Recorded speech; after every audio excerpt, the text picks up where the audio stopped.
নমস্কার, নতুন বাংলা থেকে বলছি সন্ময় বন্দ্যোপাধ্যায়। আজ এমন দুজন মানুষের বক্তব্য আপনাদের শোনাবো, ছোট্ট ছোট্ট দুটো ক্লিপ, এবং পাশাপাশি ফেলে শোনাবো, এবং তার প্রেক্ষিতে আমার নিজস্ব কিছু অবজারভেশন আপনাদের কাছে বোঝাবো। আপনারা জানেন এই রাজ্যের মুখ্যমন্ত্রীর নাম মমতা বন্দ্যোপাধ্যায়, ভারতবর্ষের প্রধানমন্ত্রীর নাম নরেন্দ্র মোদী।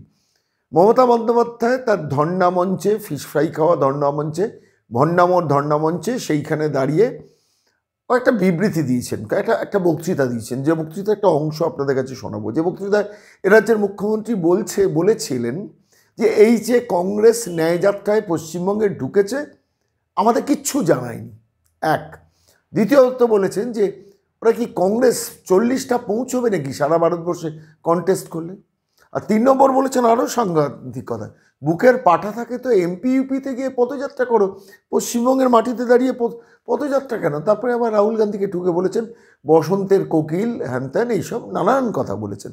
তার ভিডিওর কিছু কিছু অংশ হয়তো আপনারা বিভিন্ন সংবাদ মাধ্যমে শুনেছেন। আমি আপনাদের সেই ছোট্ট একটা অংশ আপনাদের শোনাবো। এবং তার প্রেক্ষিতে ভারতবর্ষের প্রধানমন্ত্রী, তিনিও তো রসিক মানুষ, পার্লামেন্টে অসামান্য বক্তৃতা দিয়েছেন, অসামান্য।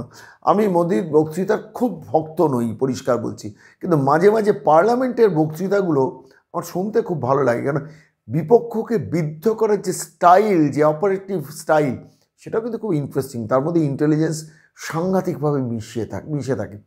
তো সেখানে নরেন্দ্র মোদী কী বলেছেন? নরেন্দ্র মোদী বলেছেন পশ্চিমবঙ্গ থেকে বিরোধ আসছে, কংগ্রেসকে উদ্দেশ্য করে বলেছেন পশ্চিমবঙ্গ থেকে বিরোধ আসছে, আপনারা 40 পার হতে পারবেন না।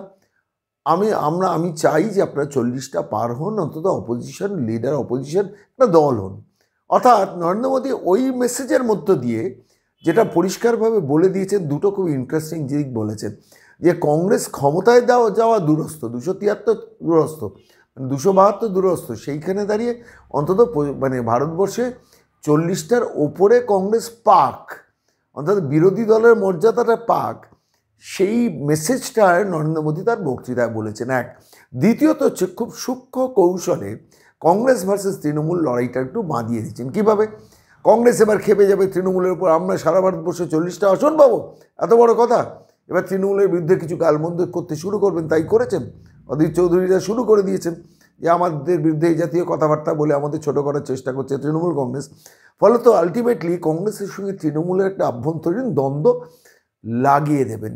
অন্তত নরেন্দ্র মোদী ওই বক্তৃতার মধ্যে সেই অংশটুকু বোঝা যাচ্ছে। আমি আপনাদের বক্তৃতা শোনাবো, দুজনের দুটো বক্তৃতার ছোট্ট ছোট্ট অংশটা শুনলেই আপনারা বুঝতে পারেন। কিন্তু তার আগে এ রাজ্যের মুখ্যমন্ত্রী তিনি যে বক্তৃতাটা দিয়েছেন, আমার সেখানে 4টে খুব ইন্টারেস্টিং ফ্যাক্টর নোট করলাম। এক হচ্ছে কংগ্রেস 40 পেরোবে কিনা সন্দেহ, এটা বলার মধ্য দিয়ে মেসেজ দিচ্ছেন যে সারা ভারতবর্ষে কংগ্রেস খুব দুর্বল, তাই পশ্চিমবঙ্গে আমি যা বলবো তাই শুনে নাও, আমি 2টো সিট দেবো, 2টো সিট নিয়ে একদম মাথা নিচু করে, মাথা গুজে এখানে কন্টেস্ট করো, বেশি বাড়াবাড়ি করবে না, এই একটা মেসেজ দেওয়ার চেষ্টা করেছেন। আচ্ছা, 40 নামিয়ে কংগ্রেসকে ছোটো কর। দ্বিতীয়ত যেটা বলেছেন, একবার তো ইনফরমেশান দেবে যে এই পশ্চিমবঙ্গে ন্যায়যাত্রা করছে। আচ্ছা, সারা ভারতবর্ষের মানুষ জানে যে মণিপুর হয়ে অসম দিয়ে পশ্চিমবঙ্গের একটা অংশ নর্থ বেঙ্গল ঘুরে তারা বিহারে চলে যাবেন, সারা পৃথিবীর লোক জানেন, এ রাজ্যের মুখ্যমন্ত্রী জানে না। আমি তর্কের খাতিরে ধরে নিলাম রাজ্যের মুখ্যমন্ত্রীকে বলেনি, কিন্তু তাহলে জয়রাম রমেশ ভুল বলেছেন। তিনি বলেছেন মল্লিকার্জুন খড়গে মেল করেছেন, রাজ্যের মুখ্যমন্ত্রীর সঙ্গে কথা বলেছেন, বলে এই সমস্ত প্রোগ্রামে তাকে থাকার জন্য বলেছেন। জয়রাম রমেশ প্রকাশ্যে প্রেস স্টেটমেন্ট দিয়ে বলেছেন আমরা চাইব রাজ্যের মুখ্যমন্ত্রী 10 মিনিটের জন্য অন্তত আমাদের পদযাত্রায় যুক্ত হন, থাকুন। এই মেসেজটা জয়রাম রমেশ প্রকাশ্যে বলেছেন, এবং বলেছেন মল্লিকার্জুন খড়গে তার সঙ্গে কথা বলেছেন, মেল করেছেন। তার মানে জয়রাম রমেশ মিথ্যে বলেছেন, মল্লিকার্জুন খড়গেও মিথ্যে বলেছেন, অর্থাৎ মল্লিকার্জুন খড়গে পশ্চিমবঙ্গের মুখ্যমন্ত্রীর সঙ্গে দেখা করেননি বা কথা বলেনি। মানে পদে পদে বিপক্ষকে মিথ্যাবাদী প্রমাণ করা এ রাজ্যের মুখ্যমন্ত্রীর স্টাইল। মানে কি সুন্দর কংগ্রেসকে ছোট করে দিলেন পাবলিক মাইন্ডে, যে ওরা আমাকে জানায়নি। এখন কি কংগ্রেস বলবে হ্যাঁ দিদিমণি আপনাকে জানিয়েছি, এই দেখুন আমার মেল। কোনো সভ্যভদ্র সমাজে সেটা হয় না। কিন্তু রাজ্যের মুখ্যমন্ত্রী অ্যাজ ইউজুয়াল তার মিথ্যাচারিতা করলেন। কংগ্রেসের কাছে নিজেও জানেন যে কংগ্রেসকে বার্গেনিং করার জন্য কংগ্রেসকে পাবলিক মাইন্ডে একটু ছোটো করে দেওয়ার চেষ্টা করলেন। তারপর বলে বুকের পাটা থাকে তো এমপি ইউপি দিয়ে যাক, পশ্চিমবঙ্গ দিয়ে কেন? আমার প্রশ্নটা হচ্ছে পশ্চিমবঙ্গ দিয়ে ন্যায়যাত্রা কংগ্রেসে গেলে এরা যে মুখ্যমন্ত্রীর অসুবিধে কোথায়? আমি নিজেই অ্যানালিসিস করছিলাম। অসুবিধাটা হচ্ছে এইখানে, খুব মাইনরলি আপনারা একটু, যারা আমাদের নতুন বাংলা দর্শক, একটু ফলো করুন যে এ রাজ্যে ন্যায়যাত্রা মানে তো এ রাজ্যের মানুষের ন্যায়ের জন্য কথা বলা।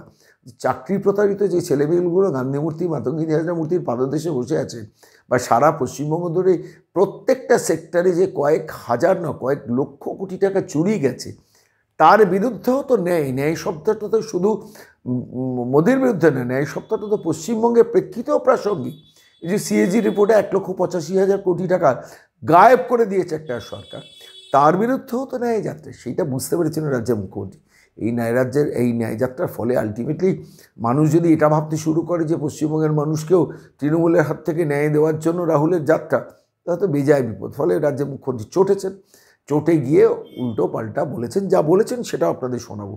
আর আমি শেষ করব আমি আরও দুটো কথা বলে, মানে আমার বেসিক্যালি মনে হয়েছে যে এই ন্যায়যাত্রার ফলে কংগ্রেস নর্থ বেঙ্গলে যে মাইনরিটি ভোট, তাদের কিছু কিছু ছোট ছোট ব্যাংক আছে, সেই ব্যাংকে, ভোট ব্যাংকে যদি তার একটা প্রভাব পড়ে, সেটা তো তৃণমূলের পক্ষে বিপদ। ফলে সেইটাতে আরও আতঙ্কিত হয়ে কংগ্রেসকে অ্যাটাক করেছেন। কিন্তু মূলত আমার যেটা মনে হয়েছে, দেখুন এন্টায়ার এপিসোডটায় আমি মোদিজির এবং মমতা বন্দ্যোপাধ্যায়ের দুটো বক্তৃতা আপনাদের পাশাপাশি ফেলে শোনাবো। শুনলে বুঝতে পারবেন যে মমতা বন্দ্যোপাধ্যায়ের বক্তৃতার মধ্যে পরিষ্কারভাবে ইন্ডি জোটকে ঘেঁটে দেওয়ার ব্যাপারটাও ছিল। এটা হচ্ছে সিনপসিস অফ দ্য স্টোরি, অর্থাৎ সব কিছু যে কথাগুলো বলেছেন সেই তথ্যের বিশ্লেষণগুলো আমি করছিলাম মাইনুটলি করে। আমি বলছি মূল যে জায়গাটা, সেটা হচ্ছে at the end of the day আমি দেখো ইন্ডিজোটকে ঘেঁটে দিলাম, আমি দিল্লিতে ইন্ডিজোটের দুটো বৈঠক বয়কট করলাম, আমি কংগ্রেসের বিরুদ্ধে লাগাতার কথা বলে যাচ্ছি। এবার প্রধানমন্ত্রীজি আমার ভাইপোটাকে বাঁচান, শখের ভাইপো, স্বাদের ভাইপো, এই ভাইপোটা যদি জেলে চলে যায়, আমি মানছি ও চুরি করেছে, আমি মানছি কয়লা, গরু, বালি, পাথর সব কিছু থেকে টাকা আত্মসাৎ করেছে, কিন্তু প্লিজ অনেককেই তো ছেড়ে দিয়েছেন, আমার ভাইপোটাকে ছেড়ে দিন। এই মেসেজটা বোধহয় সূক্ষ্মভাবেও মমতা বন্দ্যোপাধ্যায় এই ইন্ডিজোটকে ঘেঁটে দেওয়ার এই যে স্টাইল বক্তৃতার মধ্যে, তার মধ্য দিয়েও কিন্তু রিফ্লেক্টেড। ভুল বললাম কিনা বক্তৃতা দুটো শুনুন।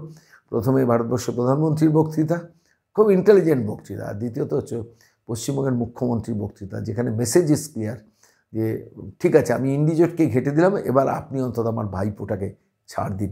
শুনুন দুটো। पश्चिम बंगाल से आपको जो चैलेंज आई है,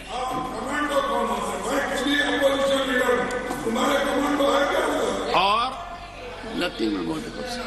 पश्चिम बंगाल से चैलेंज आई है कि कांग्रेस 440 पार नहीं कर पाएगी, 40 पार नहीं कर पाएगी।